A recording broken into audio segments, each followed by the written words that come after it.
Je sais, ô combien je sais, que de poursuivre un chemin en solo ou mal accompagné peut parfois sembler intimidant. Il y a ces matins où l'on se réveille avec un poids sur la poitrine, ces soirées où le silence semble trop lourd à porter. Mais laissez-moi vous dire quelque chose, et c'est important que vous l'entendiez. Vous êtes incroyable. Oui, chaque fois que vous choisissez de vous mettre en premier, de suivre vos rêves et d'affronter vos peurs, vous faites preuve d'une force immense. Dans notre société, il est facile de se sentir submergé par les attentes, par les il faut et les tu devrais. Mais ici, dans cet espace que nous partageons ensemble, je veux que vous sentiez la liberté. La liberté d'être pleinement vous-même, avec vos espoirs, vos rêves et même vos doutes. À travers mes séances de coaching, j'ai été témoin de magnifiques transformations chez des femmes qui ont osé lâcher prise. Ça leur a permis de redécouvrir leur essence et leur puissance intérieure. Ce voyage vers la libération n'est pas un signe d'abandon, mais bien au contraire, une preuve de courage et de contrôle authentique sur sa propre vie. Alors bousculons les idées reçues et redéfinissons notre rapport au pouvoir et à la liberté. Bienvenue chez Elle et la Lune, le podcast inspirant qui va vous aider à entrer en action afin d'incarner et briller de tous les feux de votre belle puissance féminine. Alignement, liberté, féminin sauvage, un espace dans lequel on célèbre l'énergie féminine, où on honore sa nature lunaire en se connectant à sa véritable essence. Alors préparez-vous pour un merveilleux voyage à travers le cosmos féminin. Sans plus attendre, je laisse la place à l'épisode du jour. Bonne écoute! Bonjour à toutes mes incroyables auditrices. Je suis tellement heureuse de vous retrouver aujourd'hui dans cet épisode qui, je l'espère, sera une source d'inspiration et de réconfort pour chacune d'entre vous. Nous allons parler du lâcher-prise et du défi que cela représente pour nous, les femmes, dans un monde patriarcal. Lorsqu'on a traversé quelques épreuves de vie plus ou moins impactantes, on ne veut pas qu'elles se reproduisent. Alors, on pense qu'en planifiant tout et en faisant tout toute seule, on ne risque pas de mauvaises surprises. Paradoxalement, lorsqu'on s'enferme toujours dans le même processus, on reproduit aussi toujours les mêmes schémas, avec les mêmes résultats. Voilà comment naissent parfois les schémas de vie toxiques. On a l'impression que personne ne nous aide, que personne ne nous comprend, et surtout que ça n'arrive qu'à nous. Forcément, si on ne laisse pas la vie, les autres ou l'univers apporter de l'inattendu ou des surprises dans nos vies, on ne peut pas s'attendre à faire d'autres expériences. Être une femme seule dans notre monde peut être un défi quotidien. Jongler entre le travail, les enfants lorsqu'on en a, les tâches ménagères, les responsabilités qui en découlent, peut s'avérer épuisant. Sans parler du poids des attentes que la société, notre éducation, nos familles font peser sur nos épaules.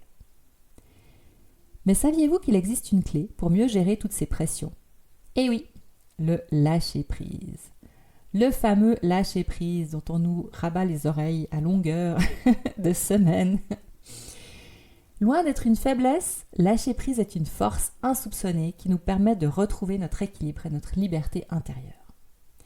Mais finalement, qu'est-ce que c'est que le lâcher-prise?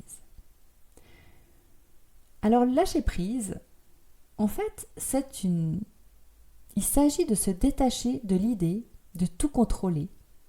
Et il faut accepter, on devrait accepter que la vie ne se déroule pas toujours comme on le souhaite.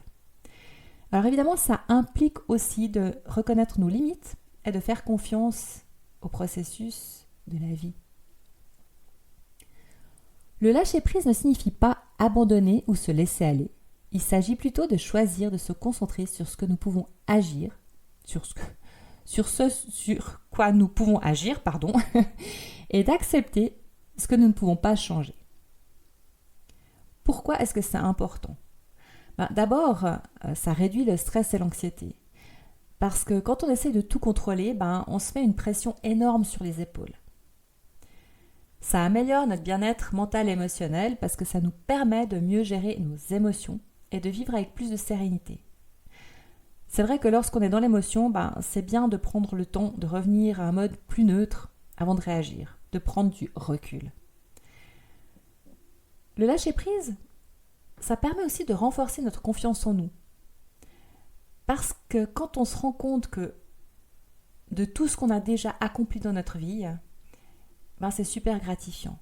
Sauf que quand on est dans le contrôle permanent, on ne prend jamais le temps de voir les bonnes choses parce qu'on est toujours focus, on met toujours notre focus sur des buts, sur des corvées, des choses qu'on doit faire absolument, et puis on ne prend pas soin de nous en fait, donc on ne regarde pas du tout déjà tout ce qu'on a accompli. Le lâcher prise, ça ouvre la porte aussi à de nouvelles opportunités. Parce que quand on lâche prise sur nos plans, notre planning, nos attentes, on s'ouvre à de nouvelles possibilités qu'on n'aurait peut-être pas envisagées. Ça vous est sûrement déjà arrivé de vous retrouver suite à une situation difficile, que ce soit une rupture ou la perte d'une situation ou d'une personne, d'avoir l'impression de forcer une serrure et puis que ça coince toujours. Oui, mais moi j'aimerais bien, je veux être en couple, donc j'avance, je fonce, j'essaie de crocheter la serrure, j'essaye 25 000 clés pour ouvrir cette porte. Oui, ça marche pas, il n'y a rien qui marche. Alors que, souvent, si on prenait le temps de faire un pas en arrière, ou deux, on pourrait juste tourner la tête et voir qu'il y a plein d'autres portes autour qui sont ouvertes, qu'on n'a pas besoin de forcer. Donc ça, c'est un petit aparté. Je prends un autre exemple. C'est un peu comme si on interdisait l'accès de sa cuisine à quelqu'un, nos enfants, notre conjoint, sous prétexte qu'ils ne savent pas cuisiner ou qu'ils vont faire plein de chenilles dans la cuisine. Et de se plaindre ensuite de toujours manger la même chose et de toujours devoir préparer les repas. Ou alors, lorsqu'on désire rencontrer quelqu'un, mais bien sûr sans revivre les mêmes relations qu'avant, parce que c'était vraiment pas top, et qu'on se retrouve face à un homme totalement différent de ceux qu'on avait fréquentés jusque-là. Souvent, on lui laisse aucune chance, parce qu'il ne se comporte pas comme on voudrait qu'il se comporte. Sous-entendu, on n'a aucun contrôle sur lui, car on ne sait pas comment il fonctionne, donc on ne sait pas comment on va gérer cette nouvelle relation. Du coup, on passe à côté de l'opportunité, dans le premier exemple, de profiter de bons petits plats différents et surtout de se délester d'une tâche qui, même si elle est plaisante, peut devenir une corvée lorsqu'on doit la faire plusieurs fois par jour. Et puis pour le second exemple, ça permettrait peut-être enfin de vivre une histoire épanouissante et bien différente. Parce qu'après tout, c'est ce qu'on recherche, non ? On est sans arrêt en train de réclamer que quelque chose change dans notre vie, mais en fait, on est tellement dans le contrôle, on minute tellement tout et on a toujours tellement de panneaux de lumière, de warning qui s'ouvrent, qui s'allument dans notre tête dès qu'il y a quelque chose qui change, que ça nous bloque complètement. Alors, comment faire ?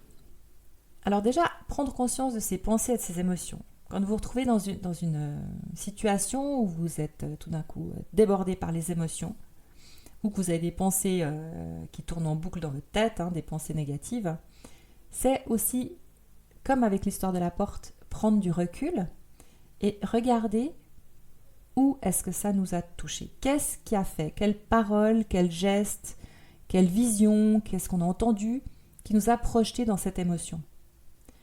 Et à ce moment-là, c'est important parce qu'on peut se rendre compte de ce qui provoque les émotions et du coup, on peut apprendre à les gérer. Ce qui est important aussi, c'est d'accepter ses limites. Malgré tout ce qu'on nous a dit, malgré tout ce qu'on pense, on n'est pas des superwomen. C'est-à-dire qu'on est des superwomen, mais on a des limites. Et quand on dépasse ces limites, ça devient vraiment très mauvais autant pour notre mental que pour notre santé physique. Donc accepter ses limites, ça veut dire aussi apprendre à dire non. Alors ça, je crois que je le répète à chaque épisode, mais c'est super important et c'est quelque chose que nous, en tant que femmes, on a vraiment beaucoup de mal à faire. Poser nos limites. Ok, je suis fatiguée. Demain soir ou ce week-end, je décide que je veux me reposer, je veux me prendre des soins pour moi, ou je veux simplement me mettre avec un bouquin, un week-end pyjama où je ne sors pas, où je ne fais rien, et puis je suis juste devant mon bouquin, devant ma série télé ou à faire autre chose. Et puis que si quelqu'un vous demande, vous sollicite, oui, est-ce que tu viens avec moi, j'aimerais aller au cinéma mais j'ose pas y aller toute seule, ou bien est-ce que tu peux garder mes enfants parce que j'aimerais sortir, c'est non. C'est apprendre à dire non, c'est important. À votre patron aussi, quand vous êtes en train de faire un super travail, que vous n'arrivez pas à finir et puis qu'il arrive derrière vous pour vous en remettre une couche, vous pouvez aussi lui dire, écoute, qu'est-ce qui est prioritaire dans ces deux tâches? Ce que je suis en train de faire ou ce que tu me donnes maintenant? Enfin, ça fait partie aussi de déléguer des tâches aux autres. Si on reprend l'exemple de la cuisine, alors on peut facilement se faire livrer les courses à domicile. Ça, c'est possible. On peut aussi se faire livrer des repas. On peut aussi préparer les repas. Ça, c'est ma fille qui le fait. Je l'admire pour ça. Le dimanche après-midi, elle prépare ses repas pour toute la semaine. Comme ça, elle sait que quand elle rentre tard du travail ou à midi, elle a son repas avec elle. Elle n'a plus qu'à le réchauffer ou bien voilà. Et ça lui fait gagner beaucoup de temps. Et d'argent aussi, accessoirement. Ça évite d'aller s'acheter un sandwich ou de mal manger, etc. Donc, même la cuisine, pour celles qui disent « oui, mais moi je suis seule, je me cuisine rien que pour moi », alors dans ce cas-là, simplement vous faire livrer vos courses et puis garder les sorties shopping pour le fun. Faire du vrai shopping pour vous. Ce qui est important aussi, c'est de se fixer des objectifs réalistes. Ça fait pas très longtemps que j'ai appris à faire. C'est-à-dire qu'une journée, elle a 24 heures, mais sur ces 24 heures, on doit dormir, on doit manger, on doit prendre du plaisir à faire quelque chose, on doit se réserver des moments pour soi, avec notre famille, avec nos enfants, avec notre conjoint, avec des amis. Tout ça, c'est super important. Donc, se fixer des objectifs réalistes, ça veut dire, ok, j'ai une journée, j'ai 8 heures de travail, ou 7 heures, ou 6 heures de travail. Qu'est-ce que je vais faire? Qu'est-ce que je vais planifier dans ma semaine de travail pour tel jour, tel jour, tel jour? Voilà. Et surtout, de regarder objectivement combien de temps va vous prendre chaque tâche. Sans compter que souvent, on a un planning qui est bien établi, mais il y a de l'imprévu, comme on en parlait tout à l'heure. Donc ça, c'est important de se fixer des objectifs réalistes pour pas se sentir dépassé, pour pas le soir se dire « mais mince, je n'ai rien fait ». Parce que notre cerveau, une fois qu'il a accompli une tâche, il s'en défait, il la met aux archives. Pourquoi? Parce qu'il n'a plus besoin de se concentrer dessus. Mais le problème, c'est que nous, du coup, on oublie. Donc on oublie en fait tout ce qu'on a accompli en une journée, voire même en une vie souvent. Ensuite, vous pouvez tout à fait parler à une coach ou à une thérapeute. D'ailleurs, en dessous de ce podcast, vous aurez les coordonnées de mon site. Je pratique le coaching, l'hypnothérapie aussi, et puis j'ai un blog, et puis ce podcast où je donne aussi plein de trucs et d'astuces. Voilà. Lâcher prise, c'est un cadeau qu'on peut s'offrir à soi-même. C'est un chemin vers une vie plus sereine et plus éloignée, plus épanouie et plus libre, éloignée des charges mentales et de ce genre de choses. Alors évidemment, on rencontre des défis et des obstacles dans le processus de lâcher prise. Par exemple, on en parlait un petit peu plus haut, il y a la pression sociale. Ça, c'est vraiment il faut, je devrais, tu dois, il faut que tu fasses, etc., etc.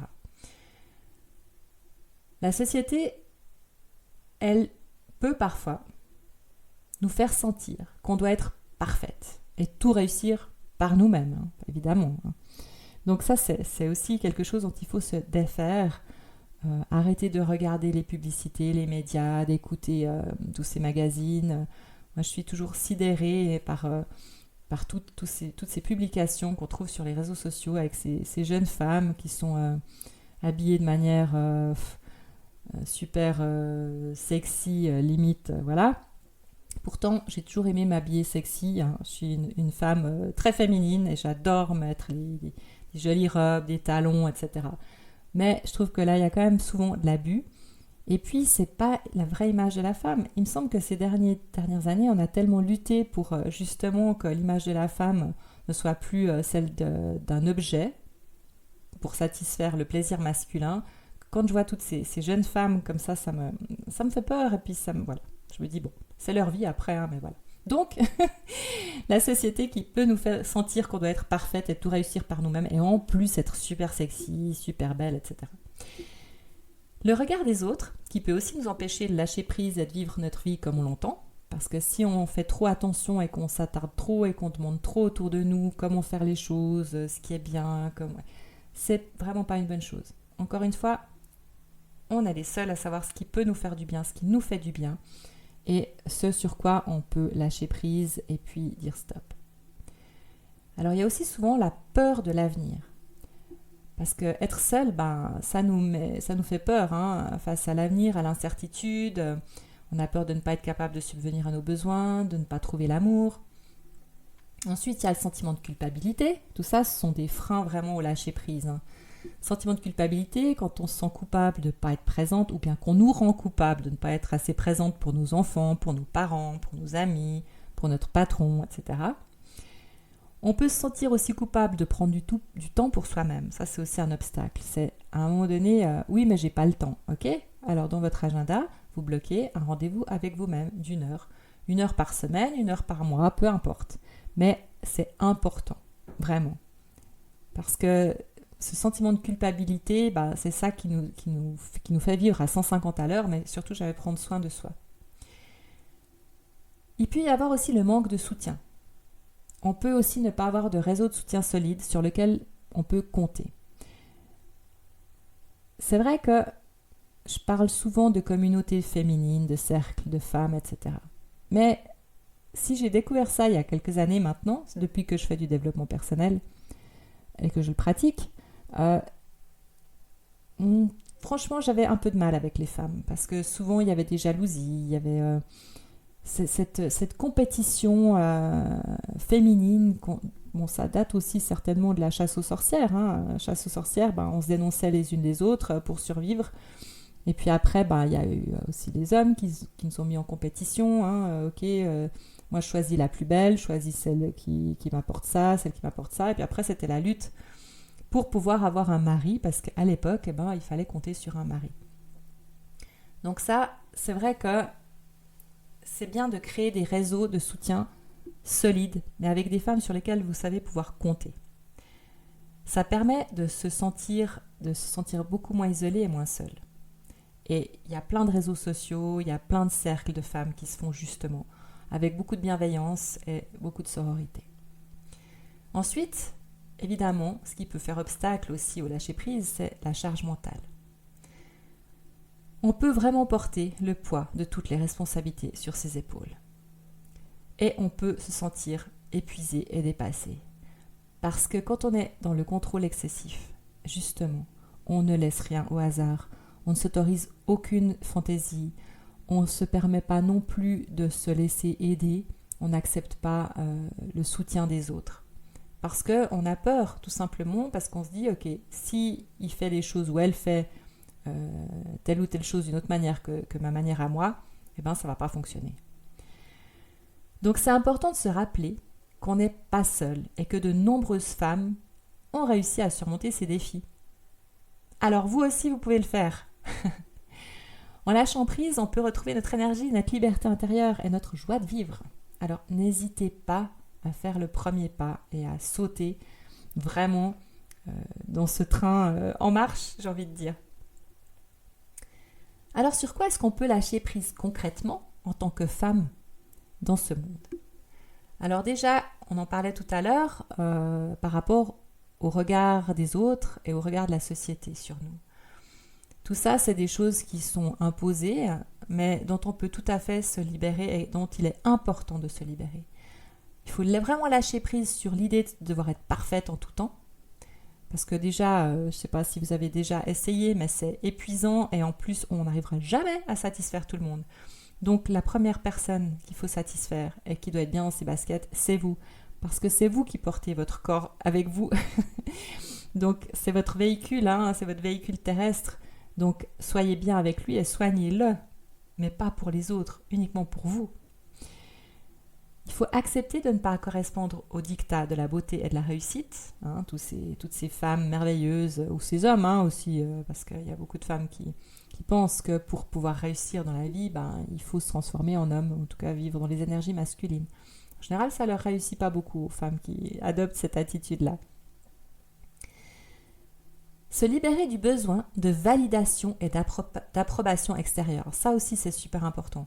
Arrêtez d'aller demander aux autres ce qui est bien pour vous, si ce que vous faites est juste, comment est-ce que vous devriez faire les choses. Chacun a sa carte du monde. Donc la personne que vous avez en face de vous, même si elle a la meilleure volonté du monde pour vous aider, ce qui est souvent le cas, elle va pas pouvoir vous répondre. Ce qu'elle va vous dire, ça va pas vous intéresser. Regardez, des fois, moi ça m'est arrivé, des fois quand j'étais célibataire, de me dire, ah mais quand même, hein, autour de moi il n'y a que des couples. Et puis je me baladais comme ça dans la rue, puis je me disais, mais quand même, hein, c'est dur, je suis toute seule, je rencontre jamais personne, enfin voilà. Je rencontre pas mon âme sœur. Et puis après, je regardais les couples autour de moi, et puis je me disais, mais finalement, ok, admettons cet homme-là, voilà, t'as ce couple qui est là, qui est heureux ou qui est pas heureux, hein, on sait rien. Mais toi, si cet homme-là, tout d'un coup, il était célibataire et puis qu'il te faisait des avances, est-ce que tu voudrais sortir avec lui? Ben non. Tout simplement non. Pourquoi? Parce que c'est deux personnes qui sont bien ensemble, parce qu'elles se sont trouvées, mais ça ne veut pas dire qu'à nous, ça nous conviendrait. Donc, ce besoin de validation et de regarder les autres et puis de se dire, ouais, les autres, ils ont ça, ils ont ça, ils ont ça, mais c'est faux, en fait. Une fois, posez-vous vraiment la question. C'est vraiment intéressant. En tout cas, moi, ça m'a permis beaucoup de me dire, ok, quand je rencontrerai quelqu'un qui me correspond, ça sera le bon. Et puis, c'est ce qui s'est produit. Ensuite, le contrôle excessif et le besoin de tout gérer seul. Donc ça, on en revient tout à l'heure à notre histoire de la cuisine, ou bien de se faire livrer ses courses, ou bien ça peut aussi être pour une femme qui est en solo, ou bien même qui est en couple, ou bien même qui a des enfants, hein, de prendre une femme de ménage. Ça donne du travail à une personne qui sera heureuse d'avoir du travail. Et franchement, le temps que ça prend de faire le ménage et puis la charge que c'est, en plus quand on travaille à plein temps ou qu'on a des enfants ou même quand on est seul, je veux dire, c'est super agréable de pouvoir déléguer. Et puis évidemment que tout travail mérite salaire, donc évidemment que voilà, ça se paye. Mais je pense que franchement, c'est rendre service à quelqu'un et en plus, c'est se rendre service à soi.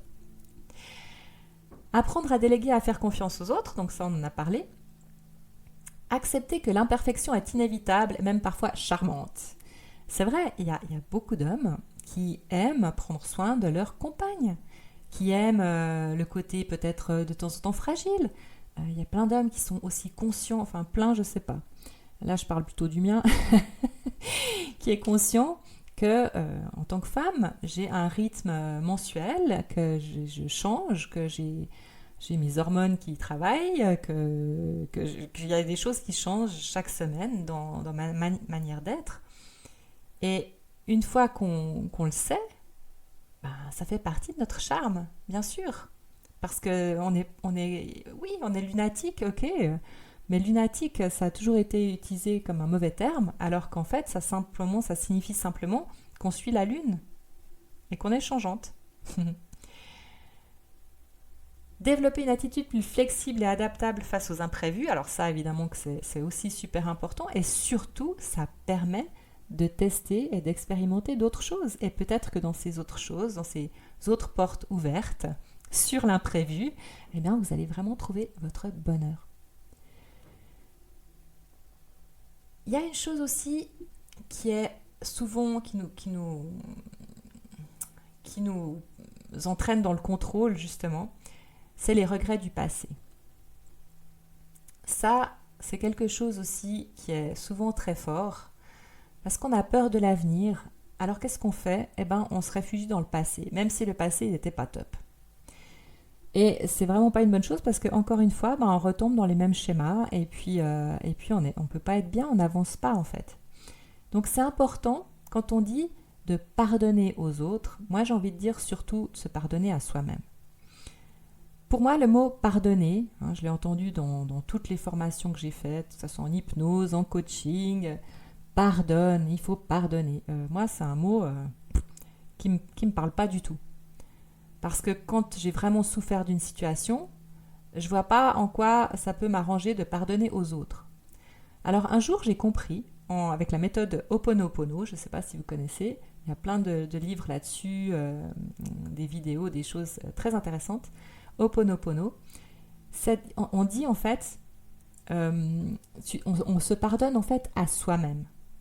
Et c'est ça qui est important. Ok, j'ai une relation, je me suis laissée malmener dans ma relation, il m'a trompé, je ne l'ai même pas vu, enfin toutes ces choses, ou bien par rapport au professionnel aussi, eh bien c'est se pardonner de ne pas avoir vu, d'avoir trop aimé, de s'être oublié dans cette relation, de s'être sacrifié pour quelqu'un d'autre, ou pour ça peut être aussi pour un travail, ça peut être pour un projet. On est assez encline à se sacrifier pour plein d'autres choses que pour nous-mêmes. D'ailleurs, pour nous, c'est pas un sacrifice, bon d'accord. Donc, pardonner aux autres, ok, si ça vous parle, c'est bien, mais surtout se pardonner à soi-même. Et la méthode Ho'oponopono dont je vous parlais tout à l'heure, c'est désolé, c'est de se dire comme un mantra, désolé, pardon, merci, je t'aime. Désolé de ne pas avoir vu ce qui se passait. Pardon de ne pas m'être écouté, de ne pas avoir entendu ma petite voix intérieure qui me parlait et qui me montrait, ou bien les signes physiques. Désolé, pardon, merci. Merci aujourd'hui à la vie de me faire prendre conscience de tout ça. Et je t'aime. Je t'aime moi. Je t'aime mon enfant intérieur, ma personnalité, mon âme. Voilà. Ça, c'est une très jolie méthode. Ensuite, le regret du passé, font partie aussi de tirer des leçons de ces expériences passées, justement. Et avec Ho'oponopono, c'est vrai qu'on arrive beaucoup plus facilement à tirer des expériences sans culpabiliser. Ensuite, ce qui est important, c'est de se concentrer sur le présent. Parce que ce qu'on crée aujourd'hui, c'est notre avenir. Donc, arrêtons de toujours faire des plans sur la comète, de se dire ok, ça ira mieux quand j'aurai fait, quand j'aurai reçu de l'argent, ça ira mieux quand je serai en couple, ça ira mieux quand j'aurai des enfants, ça ira mieux. Non, c'est aujourd'hui, c'est maintenant qu'on construit notre avenir. Et c'est ça qui est important. Alors, n'hésitez pas à explorer les différents domaines de votre vie, là où le lâcher-prise pourrait vous apporter un réel soulagement. Par exemple, on en a parlé un petit peu plus haut, mais je vais détailler un petit peu. Quand on ressent une émotion ou une situation qui nous submerge, moi j'ai pris l'habitude de m'arrêter. Je prends un exemple, je travaillais dans l'immobilier et j'avais souvent des locataires qui arrivaient hurlant au guichet, on ne veut pas dire ça autrement. Certainement parce qu'ils avaient passé une mauvaise journée et puis que le fait qu'il y ait un brin d'herbe plus haut que l'autre devant leur immeuble, c'était insupportable pour eux. C'est arrivé, c'est pour ça que je vous en parle. Dans ce cas-là, ce que je faisais, c'est que je respirais et je faisais 1 ou 2 pas en arrière. Et je croisais les bras sur ma poitrine pour montrer à cette personne que je ne suis pas un punching ball et qu'elle n'est pas là elle n'a pas le droit de déverser toute sa haine et toute sa colère et toutes ses frustrations sur moi. Ça, c'est aussi apprendre à dire non et mettre des barrières. Parce qu'on a beau dire, oui, mais ça j'ai l'habitude, mais moi je résiste. Non. Énergétiquement, c'est juste dévastateur. Parce que, je ne sais pas pour vous, mais en tout cas moi, je peux vous dire que ça me poursuivait après pendant des heures et que j'étais en colère et puis que j'étais pas bien et quand je rentrais chez moi, j'y pensais encore. Donc non, simplement, 1 pas, 2 pas en arrière, les bras croisés sur sa poitrine et on réfléchit. Et en fait, c'est comme si ça permet de prendre du recul physiquement, mais aussi mentalement. Et on peut se détacher. Et une fois qu'on s'est détaché, on peut revoir la situation. On peut la voir au calme. Donc on va voir le petit bonhomme en face de soi qui est en train d'hurler puis qui s'agite, mais ça ne va plus nous atteindre. Et quand on a des émotions, c'est la même chose. Si tout d'un coup, il y a quelque chose qui vous met dans l'émotion, on respire bien fort. On prend du recul, même si c'est sur la chaise devant l'ordinateur, et puis on se détache. On essaye de faire un zoom arrière, et puis de voir comme si on voyait la scène depuis l'extérieur. Je vous assure que ça fonctionne très bien, et ça permet de sortir de l'émotion. Et après, de comprendre d'où vient cette émotion, sur quel bouton est-ce que ça a appuyé. Donc ça permet vraiment de lâcher prise sur des événements journaliers, des événements du quotidien qui pourraient nous pourrir la vie, mais qui en l'occurrence dit ok, ça ne m'appartient pas. Alors là, vous serez vraiment surprise de découvrir la force et la transformation que ça peut vraiment engendrer. Alors, est-ce que vous êtes prête à relever ce défi du lâcher-prise ? En tout cas, si vous êtes fatigué de porter le poids du monde sur vos épaules, si vous sentez que vous avez besoin de soutien, de guidance pour apprendre à lâcher prise, je vous invite vraiment à réserver une séance de coaching. Alors, je fais en ligne aussi, donc ça c'est super pratique, depuis votre salon, depuis votre chambre, ou en présentiel. Vous aurez toutes les informations sous cet épisode. Ensemble, on peut explorer vos besoins, vos aspirations et identifier les domaines de votre vie où le lâcher-prise peut vraiment vous apporter un réel soulagement. Moi, je peux vous proposer des outils concrets et des techniques personnalisées pour vous aider à vraiment cheminer vers une vie plus sereine et plus alignée avec vos valeurs parce que je l'ai vécu. C'est aussi, j'ai eu un mari violent, extrêmement violent. J'ai vécu des burn-out, j'ai vécu aussi du harcèlement sur plusieurs de mes lieux de travail. Donc vraiment, tout ce dont je vous parle, toutes ces expériences, c'est vraiment du vécu. Voilà. Alors moi, en tout cas, je vous remercie beaucoup d'avoir été avec moi aujourd'hui. Si ce podcast vous a touché, mettez s'il vous plaît un like ou un commentaire. Ou si vous pensez qu'il pourrait aider quelqu'un dans votre entourage, n'hésitez surtout pas à le partager. Et on se retrouve très bientôt pour un nouvel épisode où l'on continuera à explorer ensemble les chemins vers une vie plus équilibrée et heureuse. D'ici là, prenez soin de vous. Rappelez-vous, la première personne qui mérite votre amour et votre attention, c'est vous-même. À la semaine prochaine!